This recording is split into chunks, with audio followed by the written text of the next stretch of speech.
আসসালামু আলাইকুম, আমি নাম চলে আসলাম। আজকে আবার আপনাদেরকে বাচ্চা লেহেঙ্গা দেখাবো। তো আমি একে একে করে ডিজাইন দেখিয়ে দিচ্ছি।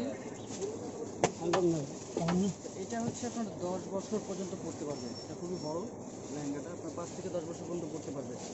আপনার এটা ফ্রি সাইজ যে কোনো ইসের মধ্যে আপনার করতে পারবেন।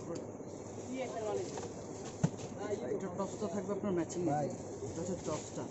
এটা কিন্তু আপনার মসলিনের উপর, সামনে পেছনে একই রকম থাকবে, যে হাতে থাকবে। আর এটার ওনাটা থাকবে ম্যাজেন্টা কালার কন্ট্রাস্ট। প্রাইস কিন্তু খুবই আকর্ষণীয় প্রাইসে পেয়ে যাচ্ছেন, মাত্র 2500 টাকায় পেয়ে যাচ্ছেন। এই আরেকটা কালার আছে, এটা হচ্ছে বাঙ্গি কালার। আমি জাস্ট কালারগুলো দেখিয়ে দিচ্ছি। এটা ফুল সেট কালার আসছে, আপনারা ফুল সেট পেয়ে যাচ্ছেন। সামনে এনে দেখো, পুরো অল ওভার বডি কাজ করা, নিচে যাও। মাত্র 2500 টাকায় পেয়ে যাচ্ছেন। ওনাটা কন্ট্রাস্ট হবে, টপসটা ম্যাচিং। এখন যেটা দেখাবো হচ্ছে আপনার গাপ কালার, ইংলিশ কালার। আপনার লাইট লাইট